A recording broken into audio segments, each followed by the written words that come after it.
Imaginez un peu. Et si on pouvait jouer à Dieu, mais dans un ordinateur? En 2002, un logiciel assez fascinant, qui s'appelait Brève, a justement tenté de rendre ce rêve accessible. Le but, permettre de créer de la vie numérique beaucoup, beaucoup plus facilement qu'avant. Alors, allons voir comment ça marchait. Franchement, c'est la question qui est au cœur de tout ce domaine qu'on appelle la vie artificielle. L'idée est presque vertigineuse, non? Et si on pouvait nous-mêmes définir les lois de la physique d'un petit univers? Et puis juste s'asseoir et regarder ce qui en sort. Au fond, c'était ça, le grand rêve des pionniers de ce domaine. Voir la vie, non pas comme elle est, mais telle qu'elle pourrait être. Le but, ce n'était pas de dire à un oiseau « vole en groupe ». Non. C'était de lui donner juste 2 ou 3 règles toutes bêtes et de voir si, par hasard, le groupe d'oiseaux se mettrait à voler ensemble, de lui-même, comme par magie. C'est exactement ça qu'on appelle un comportement émergent. Mais il y avait un énorme caillou dans la chaussure. Les idées, les chercheurs les avaient. Mais l'effort pour juste construire le monde virtuel, le bac à sable pour ces créatures, c'était un travail de titan. Au final, les chercheurs passaient plus de temps à coder des moteurs physiques qu'à faire ce qu'ils aimaient, observer la vie. Alors voilà, pour construire ces mondes, au début des années 2000, les outils qu'on avait, c'était un vrai casse-tête. En gros, les chercheurs étaient coincés. C'était soit un outil simple mais limité, soit un outil super puissant mais une horreur à utiliser, jamais les deux en même temps. Et ce tableau illustre parfaitement ce fameux fossé. D'un côté, on avait Starlogo, super facile à prendre en main, génial. Mais bon, c'était en 2D, tout plat, sans vraie physique. De l'autre côté, il y avait Swarm. Alors là, c'était une bête de course, hyper puissant, mais tellement, tellement complexe que ça prenait un temps fou rien que pour commencer.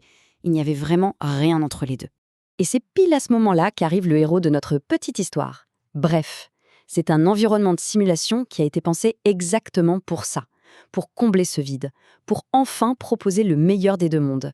L'idée derrière Brève, elle est super simple en fait. C'est une boîte à outils tout en un. Plus besoin de bricoler avec 10 logiciels différents.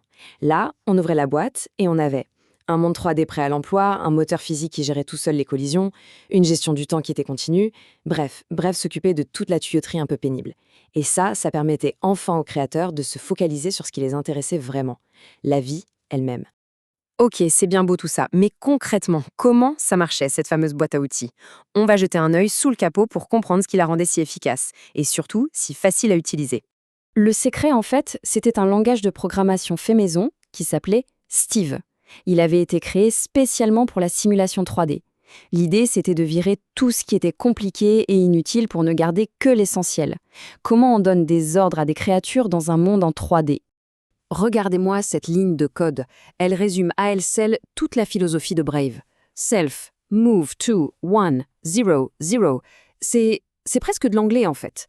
On comprend tout de suite que l'objet doit bouger vers ses coordonnées. Pas besoin d'être un génie de l'informatique. Et cette simplicité, pour l'époque, c'était une petite révolution. Alors, comment ça se passait en coulisses? En gros, tout était automatisé en 3 temps. D'abord, le système lisait le code Steve de chaque créature pour savoir ce qu'elle voulait faire.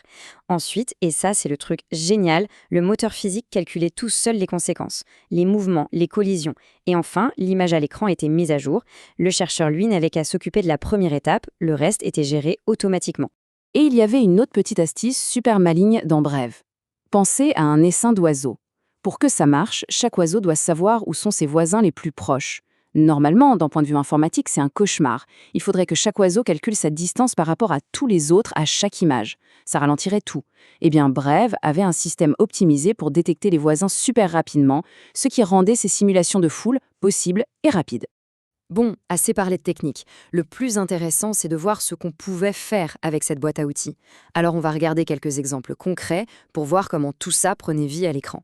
Et on commence avec un grand classique, la simulation d'un essaim, ce qu'on appelle les boids. C'est vraiment l'exemple parfait pour illustrer ce concept de comportement émergent dont on parlait. L'idée, c'est que chaque individu de l'essaim n'a que 2 ou 3 règles très simples en tête. Essaie d'aller dans la même direction que tes voisins et essaie de ne pas leur rentrer dedans. C'est tout. Il n'y a pas de chef, pas de plan d'ensemble. Et pourtant, à partir de ces toutes petites règles individuelles, on voit apparaître ce mouvement de groupe hyper fluide et coordonné. C'est fascinant.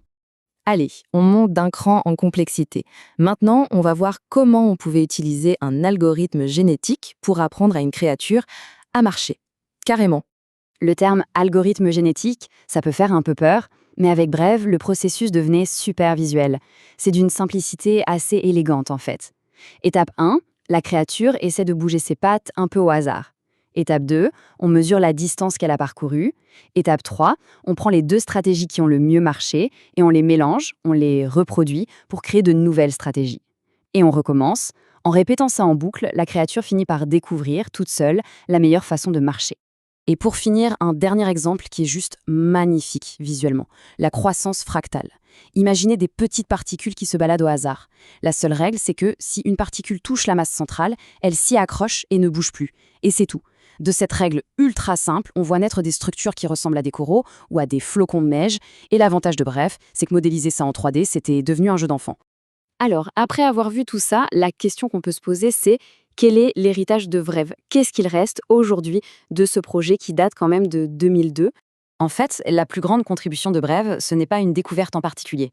C'est d'avoir été un formidable outil. Il a rendu tout ce domaine beaucoup plus accessible. Il a vraiment abaissé la barrière à l'entrée, comme on dit. Grâce à lui, les scientifiques pouvaient enfin se concentrer sur la science, la biologie, l'évolution, au lieu de passer leur temps à se prendre la tête avec du code. Ce qui est assez fou, c'est de relire l'article original de 2002 et de regarder la section sur les perspectives futures. L'auteur parlait déjà d'intégrer des réseaux de neurones, de simuler des centaines de créatures en même temps, de faire évoluer non plus seulement le comportement mais le corps des créatures, et même de créer des mondes où elles se battraient pour des ressources. En fait, il décrivait presque parfaitement tout ce que la recherche dans ce domaine a accompli ces 20 dernières années. C'était assez visionnaire. Et tout ça, ça nous amène à une dernière réflexion. Des outils comme Bref, ils ont vraiment pavé la voie vers des simulations de plus en plus complexes, de plus en plus réalistes. Et à mesure que cette ligne entre le simulé et le réel devient plus floue, la question de départ, celle qui animait tout ce projet, devient encore plus profonde. Finalement, ça veut dire quoi, être vivant?